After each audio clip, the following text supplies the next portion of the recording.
जय हिंद बच्चों। आज के इस वीडियो में हम बात करने वाले हैं magnetic field due to a straight current carrying conductor. और हम इस मैग्नेटिक फील्ड को फाइंड करेंगे by applying Biot Savart law. Basically Biot Savart law का फर्स्ट एप्लीकेशन आज हम करने वाले हैं।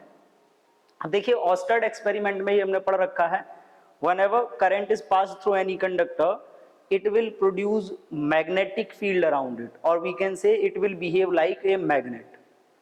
What is the amount of that magnetic field that can be found by using Biot-Savart law? हमने बायो-सेवर्ट लॉ को यूज करके फाइंड भी किया था करंट एलिमेंट के लिए, बट हम उसी लॉ को अप्लाई करने वाले हैं in case of a straight current carrying conductor. Let we consider a long current carrying conductor in which current I is passed. ये करंट कैरिंग कंडक्टर हमने कंसीडर किया है. इस कंडक्टर में करंट I पास हो रहा है. सपोज हम इस करंट कैरिंग कंडक्टर का मैग्नेटिक फील्ड फाइंड करने वाले हैं, क्योंकि इसमें जब करंट पास होगा तो ये अपने सराउंडिंग में एक मैग्नेटिक फील्ड प्रोड्यूस करेगा.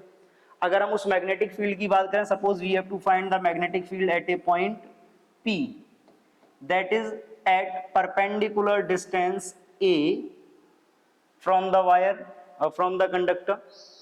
हम इस पॉइंट P पर इस वायर का या इस कंडक्टर का मैग्नेटिक फील्ड फाइंड करने वाले हैं. अब देखिए, इस पॉइंट P पर जब हम मैग्नेटिक फील्ड की बात करते हैं तो मैग्नेटिक फील्ड को फाइंड करने के लिए let we consider an element L distance below from this point. ये जो पॉइंट है जहां पर ये लाइन ज्वाइन हो रही है, यहां से L डिस्टेंस नीचे हम एक छोटा सा एलिमेंट मान लेते हैं. सपोज हमने एक ये एलिमेंट ले लिया और इस एलिमेंट की लेंथ है dl. एक छोटा सा एलिमेंट ले लिया जो dl लेंथ का है.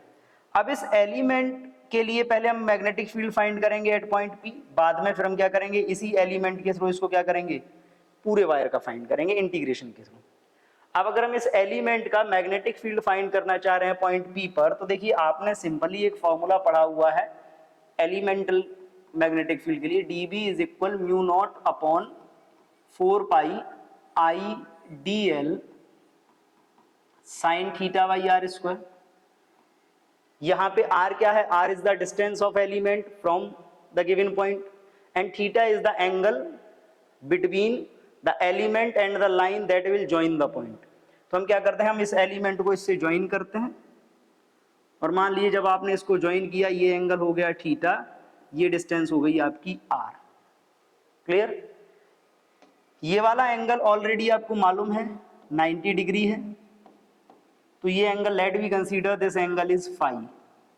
ये एंगल कितना है, फाई.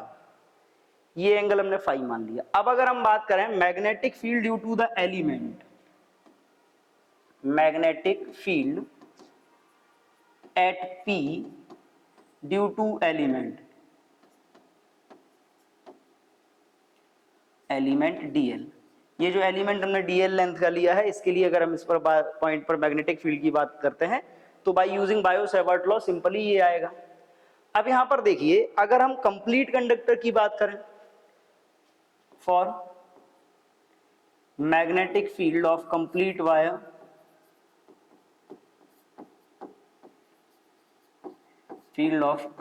वायर अगर हम कंप्लीट वायर की बात कर रहे हैं तो बेटा देखो, कंप्लीट वायर के लिए हमको क्या करना पड़ेगा, हम वायर के साथ इसका इंटीग्रेशन करेंगे. अब देखिए, इंटीग्रेशन जब आप करोगे तो इंटीग्रेशन करने के लिए क्या चाहिए, आपको लिमिट्स चाहिए. तो आप करते हो यहाँ पे, अगर कंप्लीट वायर का मैग्नेटिक फील्ड फाइंड करना है तो B is equal integration of dB, और इंटीग्रेशन की भी कुछ ना कुछ लिमिट होनी चाहिए.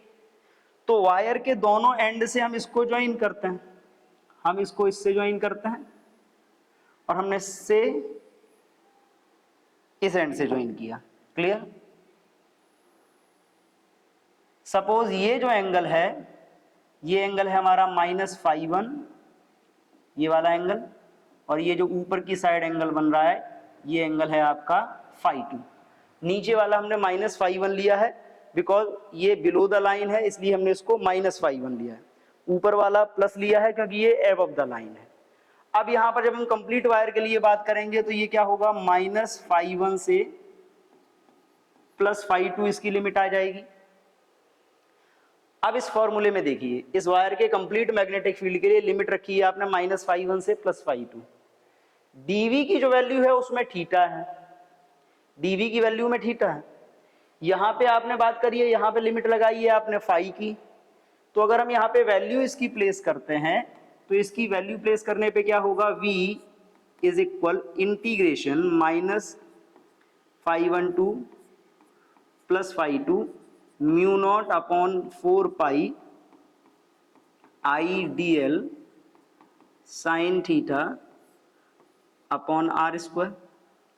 अब यहां पर देखिए, अगर हम इसको चेंज करें तो यहां पर देखिए ये dl sine theta upon r² है, इसको हमें d फाई में चेंज करना है और a के टर्म्स में चेंज करना है, d फाई और a के टर्म्स में।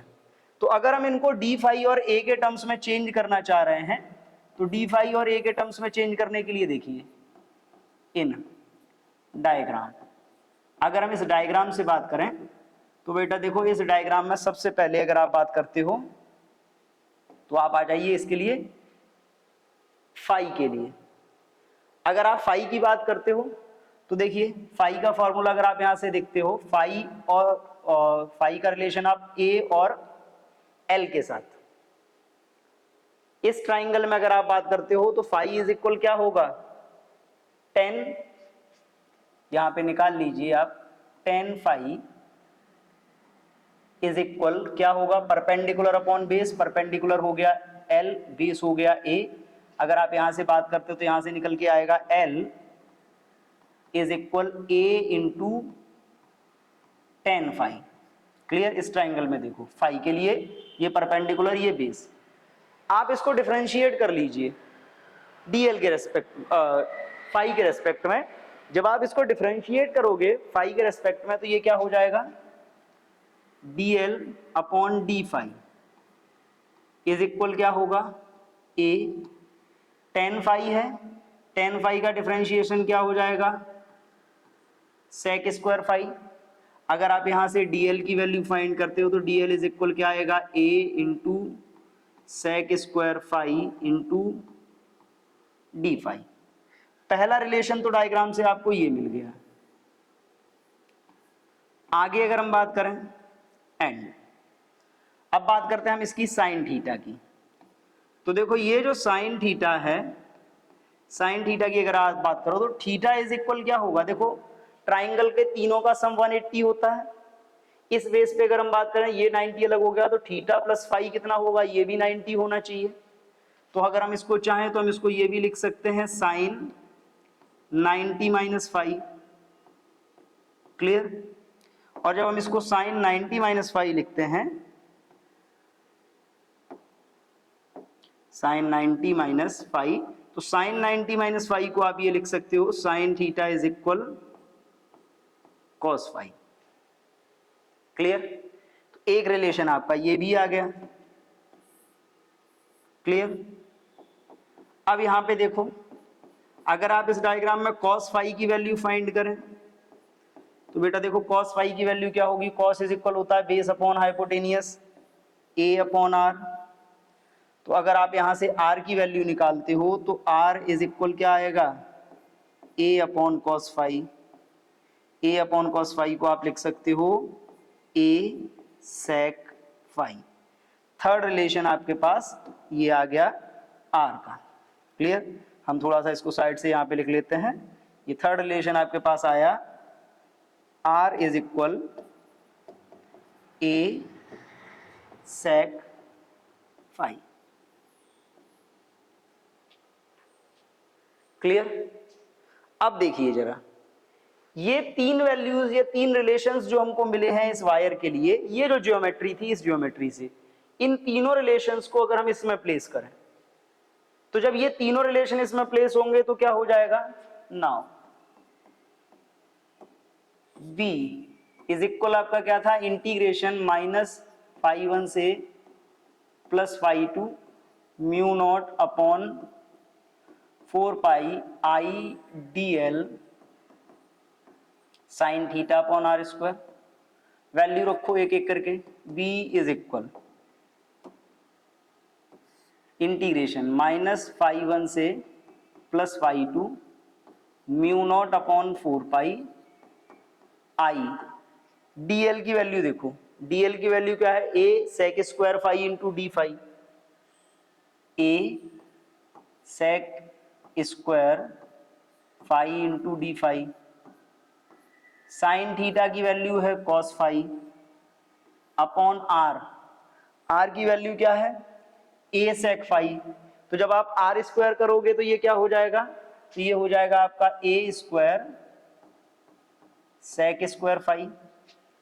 अब इसमें देख लीजिए जरा, sec स्क्वायर फाई से sec square phi cancel, a से इसका स्क्वायर कैंसिल हो जाएगा, जो कांस्टेंट है उनको हम बाहर ले लेंगे और ये क्या आएगा, म्यू नॉट अपॉन 4 पाई आई, ये बाहर आ गया और अपॉन में a। इंटीग्रेशन के अंदर क्या बचेगा, लिमिट है -φ1 से +φ2 और ये अंदर रह जाएगा आपका cos phi into d phi, cos phi into d phi. Clear, हम सॉल्व करते हैं। अब देखिए cos phi into d phi, cos phi का जब आप इंटीग्रेशन करोगे तो cos फाई का इंटीग्रेशन होता है sin फाई, तो cos फाई का इंटीग्रेशन हम sin फाई रखेंगे, बाद में हम इसकी लिमिट्स ओपन करेंगे, कर लेते हैं। तो ये आ जाएगा आपका b is equal mu naught upon 4 pi I upon a, ये आएगा आपका sin फाई, लिमिट है -φ1 से +φ2। अब देखिए लिमिट्स जब आप ओपन करोगे इसकी, तो लिमिट्स ओपन करने पे क्या होगा, b is equal mu naught upon 4 pi I upon A, पहले फाइनल लिमिट होती है तो sine φ2 minus sine initial limit क्या है -φ1। अब इसमें देख लीजिए sine minus theta is equal होता है साइन थीटा, तो साइन -φ1 और ये माइनस इंटू माइनस क्या हो जाएगा प्लस। तो फाइनली जो हमारे पास इसका आने वाला है फॉर्मूला, वो फॉर्मूला हमको क्या मिलेगा, v is equal mu naught upon 4 pi I upon A.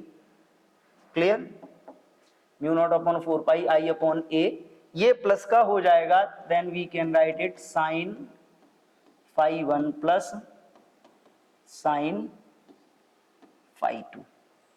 ये हो गया आपका magnetic field due to a current carrying straight wire. Clear, अब देखिए ये जो फॉर्मूला आपको मिला है, इस फॉर्मूले का अगर हम एनालिसिस करें तो इसके एनालिसिस के बेस पे हमको 3 केस मिल सकते हैं। केस वाइज अगर हम इसको एनालाइज करते हैं तो केस नंबर 1, फर्स्ट केस के लिए हम क्या कर सकते हैं, फॉर इनफाइनाइटली लॉन्ग वायर,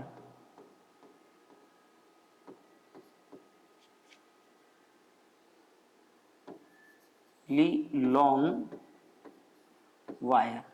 अब देखिए जब वायर इनफाइनाइटली लॉन्ग होगा तो एक बात समझिए, वायर ये छोटा सा पॉइंट यहां पे है, एंगल ये बन रहे हैं, हम वायर की लेंथ को बढ़ाते हैं, इतना कर देते हैं, एंगल देखिए इंक्रीज हो रहा है। हम वायर की लेंथ को बेटा और बढ़ाएंगे तो देखिए एंगल और इंक्रीज होगा। तो जितना वायर लेंथी होता जाएगा φ1 और φ2 की वैल्यू उतनी इंक्रीज होती जाएगी। और इस केस में जब आप इनफाइनाइटली लॉन्ग वायर की बात करते हो तो इनफाइनाइटली लॉन्ग वायर के केस में जो आपका φ1 है एंड जो φ2 है नियरली इक्वल टू 90 डिग्री हो जाएंगे, या इन दोनों को हम 90 डिग्री कंसीडर कर सकते हैं।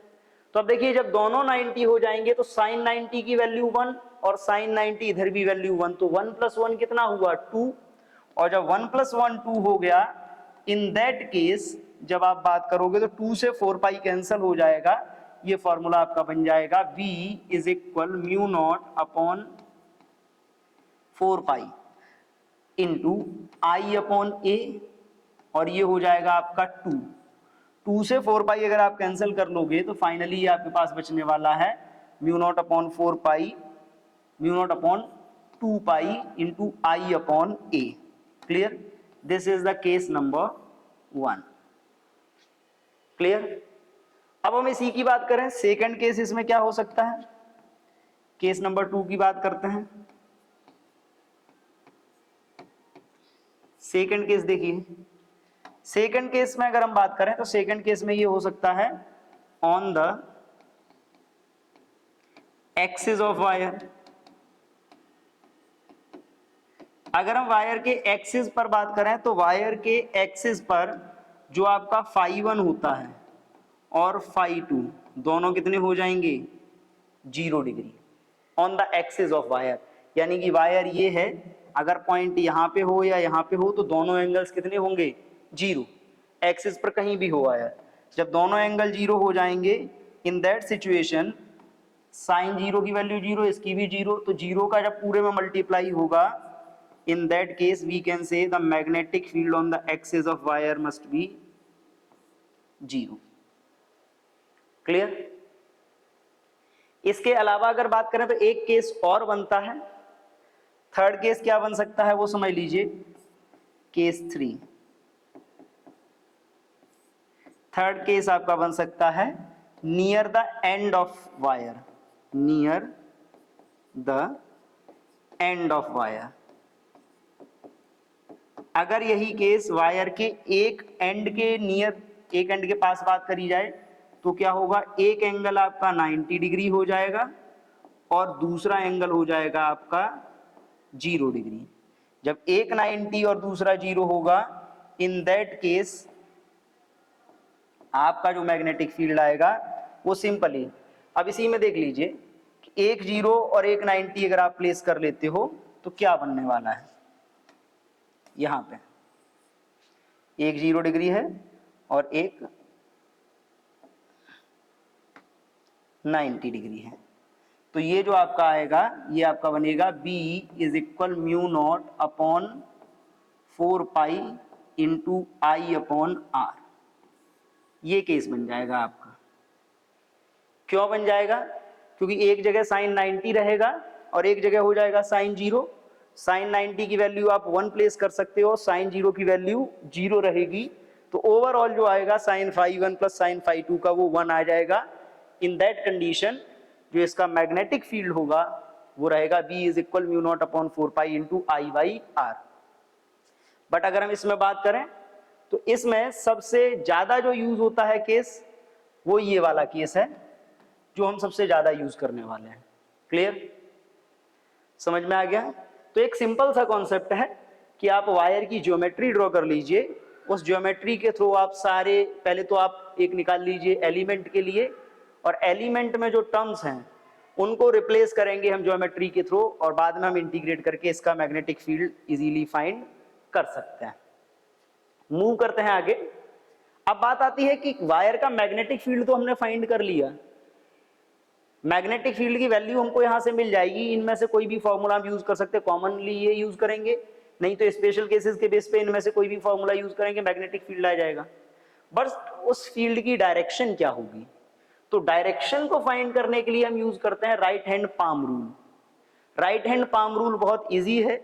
सपोज आपके पास एक वायर है और इस वायर में कोई भी करंट पास हो रहा है इस टाइप से, आपको सिंपली करना क्या है, you will stretch your right hand like this, the thumb and the fingers are mutually perpendicular, thumb और fingers क्या हो, mutually perpendicular हो, और आप अपने हैंड को इस टाइप से एडजस्ट करिए कि अंगूठा जो आपका थंब है वो करंट की डायरेक्शन में रहे, और मान लीजिए इस पॉइंट पर आपको मैग्नेटिक फील्ड फाइंड करना है, and the fingers will indicate towards the point on which we have to find the magnetic field. अंगूठा जो है आपका थंब है करंट की डायरेक्शन में हो, और उंगलियां उस पॉइंट की तरफ इंडिकेट करें जहां पे हमको मैग्नेटिक फील्ड फाइंड करना है। देन द डायरेक्शन ऑफ, ये जब हम फिंगर्स को बेंड करेंगे, इस टाइप से हमने स्ट्रेच किया हुआ है, इस टाइप से जब फिंगर्स को हम बेंड करेंगे तो बेंड करने पे ये जो इनवर्ड डायरेक्शन मिल रही है, this is the direction of magnetic field. तो राइट हैंड पाम रूल बहुत इजी है, सिंपली आप राइट हैंड को इस टाइप से स्ट्रेच करो कि थंब और फिंगर्स म्यूचुअली परपेंडिकुलर रहें। इसके बाद थंब को आप करंट की डायरेक्शन में ले जाइए, उंगलियों को उस पॉइंट की डायरेक्शन में ले जाइए जहां आपको मैग्नेटिक फील्ड फाइंड करना है। देन आप जब फिंगर्स को बेंड करते हो तो जो डायरेक्शन आपको मिलती है that is the direction of magnetic field at that point. या हम ये कह सकते हैं कि इस टाइप से एडजस्ट करके जब आप उंगलियां उस पॉइंट की तरफ इशारा करती हैं तो ये जो आपकी पाम है, पाम के परपेंडिकुलर जो डायरेक्शन होगी that is the direction of induced magnetic field. तो पाम के परपेंडिकुलर जो डायरेक्शन आएगी वो डायरेक्शन मैग्नेटिक फील्ड की होगी। क्लियर? हमने इजीली फाइंड कर लिया इसको। अब अगर हम बात करें तो कुछ न्यूमेरिकल्स हैं इस कॉन्सेप्ट पर बेस्ड जिनको हम एक एक करके सॉल्व करेंगे। तो देखिए पहला क्वेश्चन क्या है आपका, an infinitely long straight conductor carries a current of 100 ampere at what distance from the conductor is the magnetic field caused by the current equals to 0.5 into 10 to the power -4 tesla. Infinitely long straight conductor, तो अब देख लीजिए simple जो formula है आपके पास infinitely long का क्या है, B is equal mu naught upon 2 pi I by are.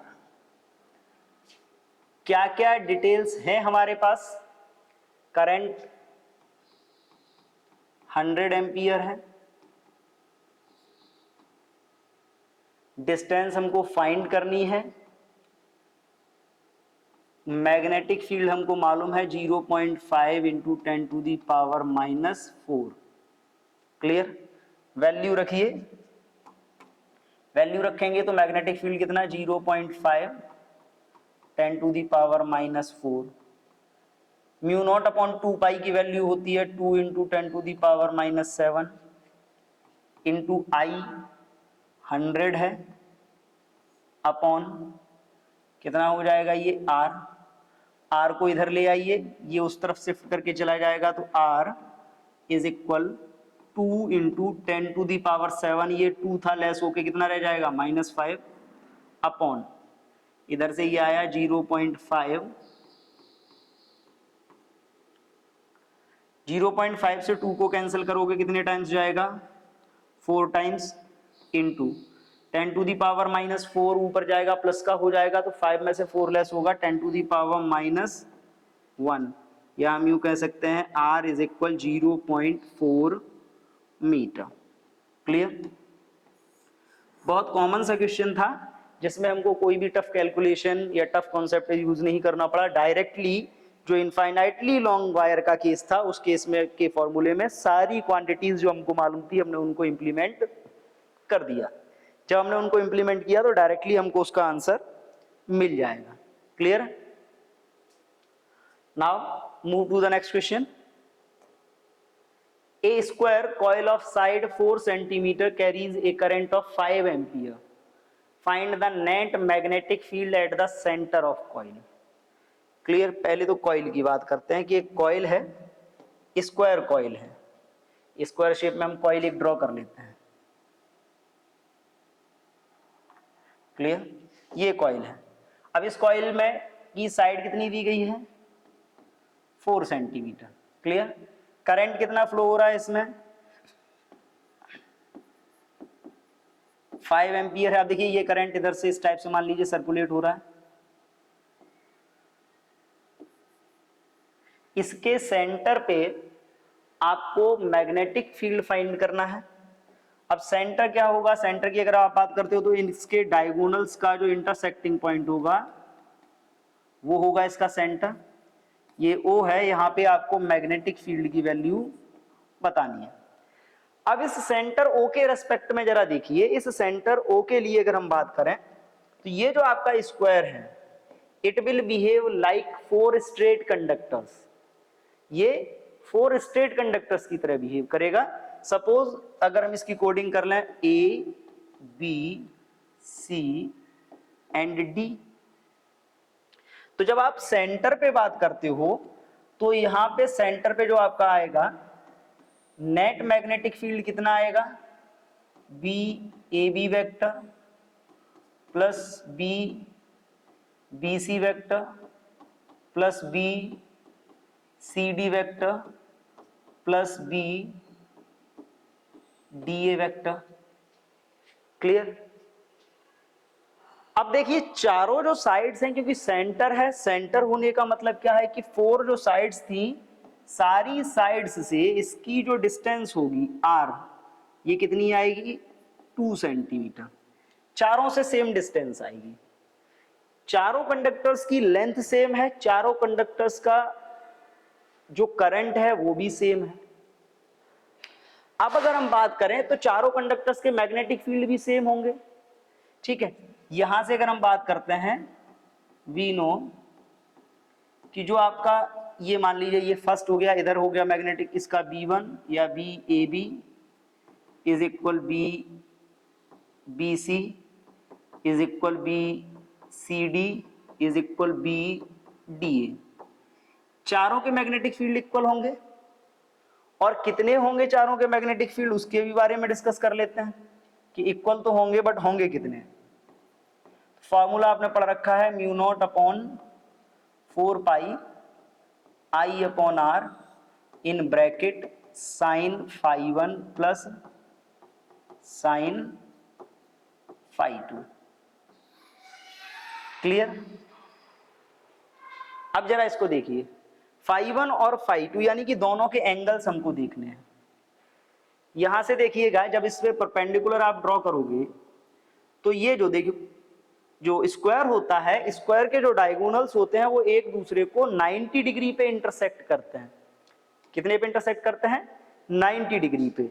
और 90 डिग्री की अगर आप बात करें तो दोनों साइड जो एंगल होंगे, यहां से जब आप परपेंडिकुलर ड्रॉ करोगे तो ये जो एंगल होगा आपका, ये एंगल भी आपका 45 डिग्री होगा, और इधर जो एंगल बनेगा ये एंगल भी आपका कितना होगा 45 डिग्री। तो अगर आप इसमें वैल्यू प्लेस करते हो तो वैल्यू प्लेस करने पे आपको जो मिलेगा, इसको अंदर हम दोबारा से ड्रॉ कर लेते हैं ताकि क्लियरली हमको समझ में आ जाए। ये जो आपका सेंटर रहेगा, इस सेंटर पे ये जो डिस्टेंस होगी आपकी ये 2 सेंटीमीटर रहेगी। एंगल्स जो होंगे दोनों 45, ये एंगल भी 45 डिग्री, और इधर का जो एंगल होगा ये भी 45 डिग्री। ये सबके लिए रहेगा। तो इस केस में अगर हम इसकी सॉल्यूशन फाइंड करते हैं तो ये कितना आएगा, म्यू नॉट अपॉन 4 पाई की वैल्यू होती है 10 to the power -7 into current कितना है 5 एम्पियर का, आर कितना है 2 सेंटीमीटर यानी कि 2 इंटू 10 टू दी पावर -2, और ये आपका साइन 45 प्लस साइन 45 मतलब 1/√2 प्लस 1/√2। सॉल्व करेंगे ये हो जाएगा आपका 5 into 10 to the power -5 upon 2। क्या 10 टू दी पावर -2 ऊपर जाएगा प्लस का हो जाएगा, 7 में से लेस हो गया तो ये 10 टू दी पावर -5 अपॉन में बचा 2, और ये ब्रैकेट में आपका आएगा 2 अपॉन √2। तो इस 2 से ये कैंसिल, टोटली जो एक साइड का आया वो आया आपका 5/√2 into 10 to the power -5 tesla. This is for one side. अब देखिए इस पॉइंट O पर अगर हम मैग्नेटिक फील्ड की डायरेक्शन देखें चारों के लिए, वैल्यू तो चारों की सेम आ रही है क्योंकि ये सेंटर पे है। अगर हम डायरेक्शन की बात करें तो डायरेक्शन देखते हैं राइट हैंड पाम रूल से। क्या होगी, आप इस साइड के लिए पहले देखो, अंगूठा इधर किया हमने करंट की तरफ, उंगलियां ऊपर सेंटर की तरफ हैं, मोड़ेंगे किधर जाएगा अंदर, किधर होगा मैग्नेटिक फील्ड इनवर्ड 90 डिग्री। इस पे करंट ऊपर, पॉइंट इधर, ऐसा हमने किया, फिंगर्स को बेंड करेंगे किधर जाएंगी अंदर, इसका भी अंदर। ऐसे ही इसका देखिए, करंट नीचे, उंगलियां सामने की तरफ हैं उस पॉइंट की तरफ, मोड़ेंगे किधर जाएगा अंदर। ऐसे ही ऊपर वाले का, दैट मीन्स चारों जो आपके मैग्नेटिक फील्ड हैं वो सेम डायरेक्शन में हैं और वैल्यू भी सेम है। तो इस बेस पे अगर हम बोले तो हम ये बोल सकते हैं B इज इक्वल क्या हो सकता है 4 इंटू ये जो वैल्यू आपको मिली थी 5√2 into 10 to the power -5, multiply करोगे ये आएगा आपका 20√2 इंटू 10 टू दी पावर -5, या सिंपली आप बोल सकते हो B is equal 2√2 10 to the power -4 tesla. Clear हो गया? तो ये जो वैल्यू फाइंड करनी थी रिजल्टेंट, अब देखिए स्क्वायर कॉइल है, स्क्वायर कॉइल का मतलब है 4 कंडक्टर्स में ये स्प्लिट हो जाएगा, और 4 कंडक्टर्स में जब ये स्प्लिट हो जाएगा तो अब यहाँ पर अलग अलग कंडक्टर्स की अगर आपने बात करी, क्योंकि सेंटर पे है तो डिस्टेंस भी सेम होगी, लेंथ भी सेम है सारे कंडक्टर्स की, करंट भी सेम है, तो चारों के मैग्नेटिक फील्ड भी कैसे रहेंगे, सेम। आप किसी एक के लिए फाइंड कर लीजिए, उसी का आप 4 में मल्टीप्लाई करके आप टोटल फाइंड कर सकते हो, क्योंकि डायरेक्शन सेम है। डायरेक्शन अगर बदल जाती तो हम इसको अलग तरीके से सॉल्व करते, बट डायरेक्शन सेम है तो क्या होगा, जो 4 आए हैं आपके वो सारे के सारे आपके ऐड हो जाएंगे। क्लियर? मूव करते हैं नेक्स्ट क्वेश्चन पे। नेक्स्ट है ए करंट ऑफ 1.0 एम्पियर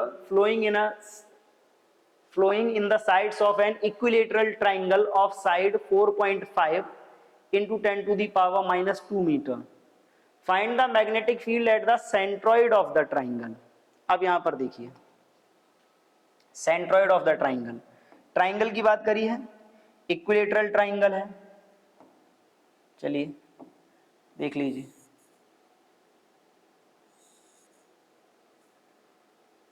मान लीजिए ये एक ट्राइंगल है इस टाइप से, इस ट्राइंगल की साइड्स में कितना करंट पास हो रहा है, 1 एम्पियर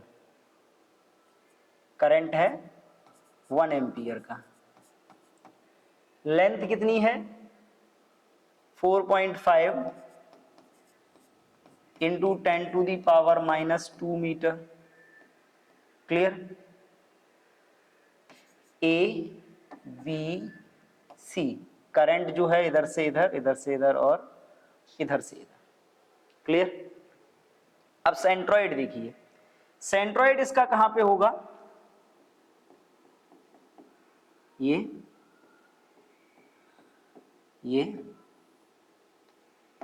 और ये। क्लियर? अब अगर आप सेंट्रॉइड से इसकी डिस्टेंस की बात करते हैं तो अब देखिए डिस्टेंस जब आपको फाइंड करनी है तो एक सिंपल सा बात समझिए, ये जो आपका कंप्लीट होता है ये, इसकी आप बात करते हैं, ये मान लीजिए सेंट्रॉइड आपका O है, ठीक है, तो O के लिए आप यहां पे बात करते हो नाउ, क्या होगा आपका, जो आपका AO इज इक्वल क्या होगा, BO is equal CO। Clear? ये डिस्टेंस AO, ये डिस्टेंस BO और ये CO सेम रहेंगी। क्लियर? या इसकी बात करें तो हम ये भी लिख सकते हैं इसको थोड़ा सा अपोजिट वे में, हमको डिस्टेंस ये वाली चाहिए, कौन सी वाली, ये वाली डिस्टेंस चाहिए, ये होगी हमारी R।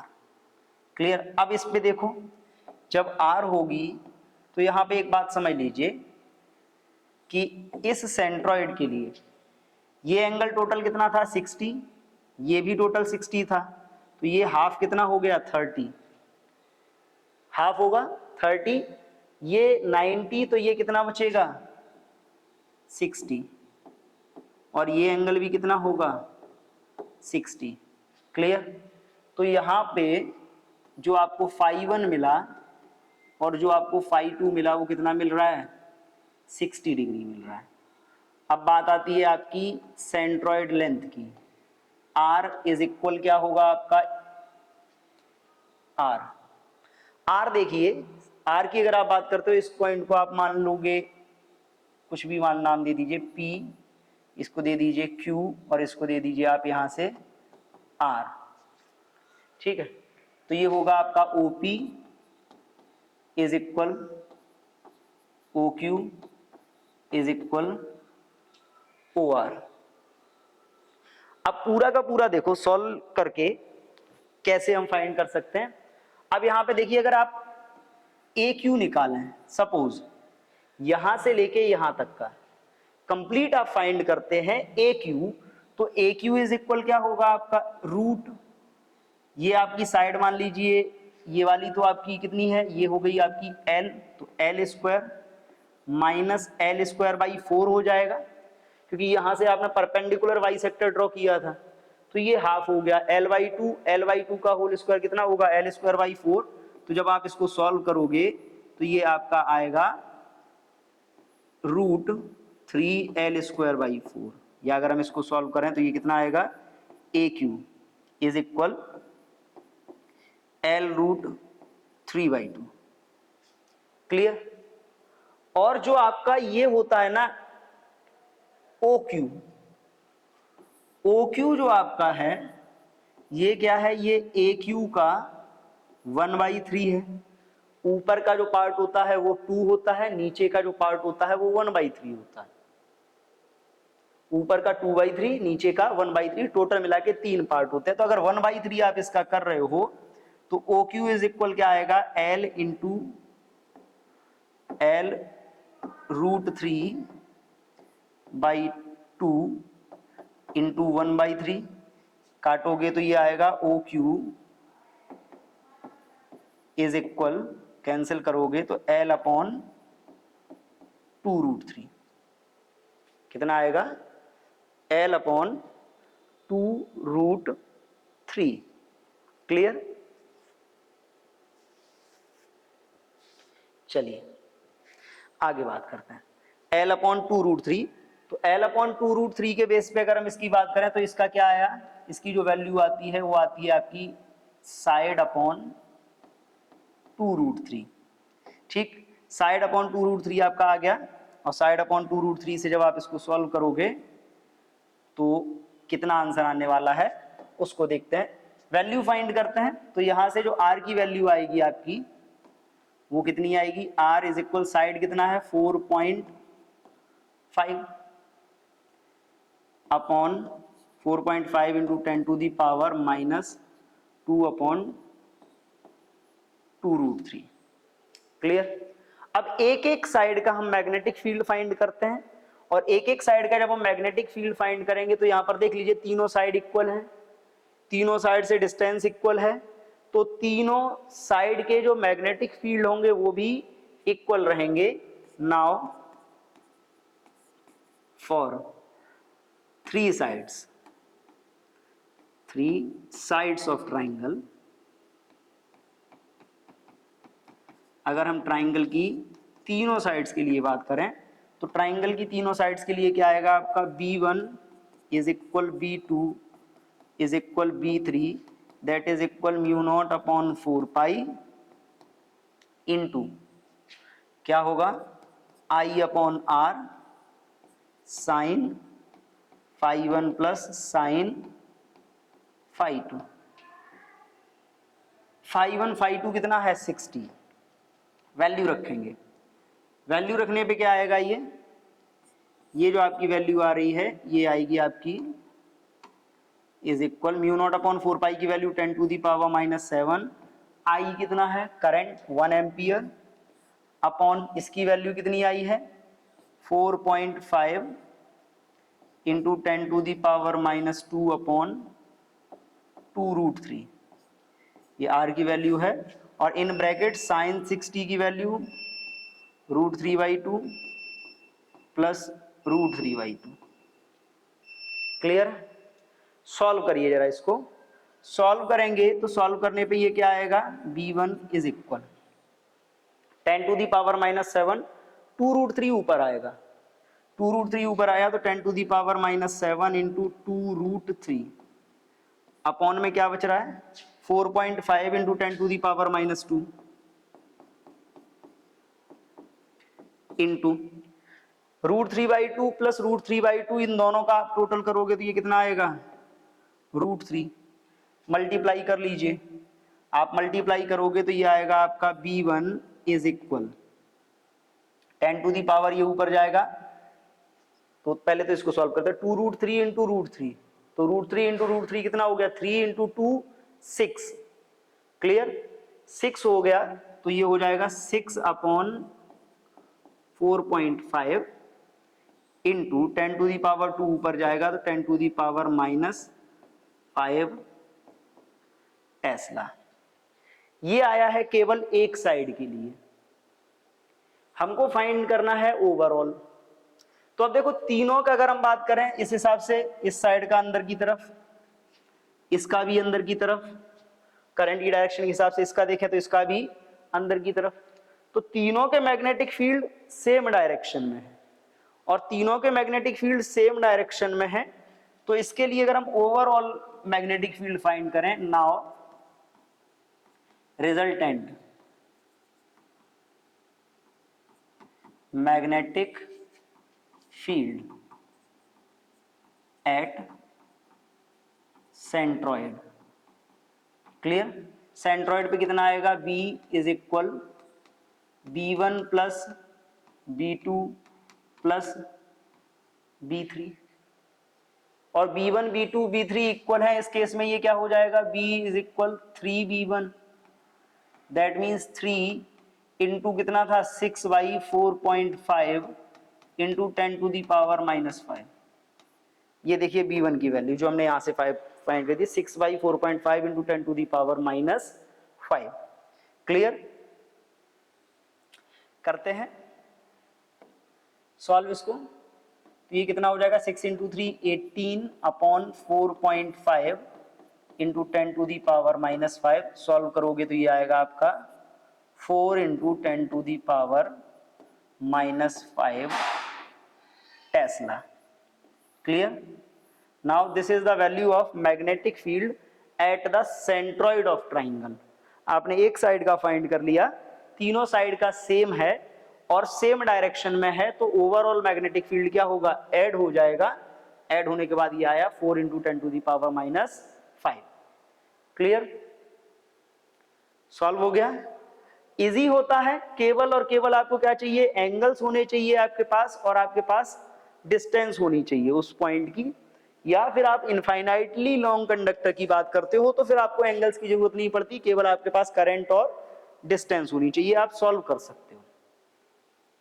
क्लियर? आज के लिए इतना ही, मिलते हैं नेक्स्ट वीडियो में। Thank you.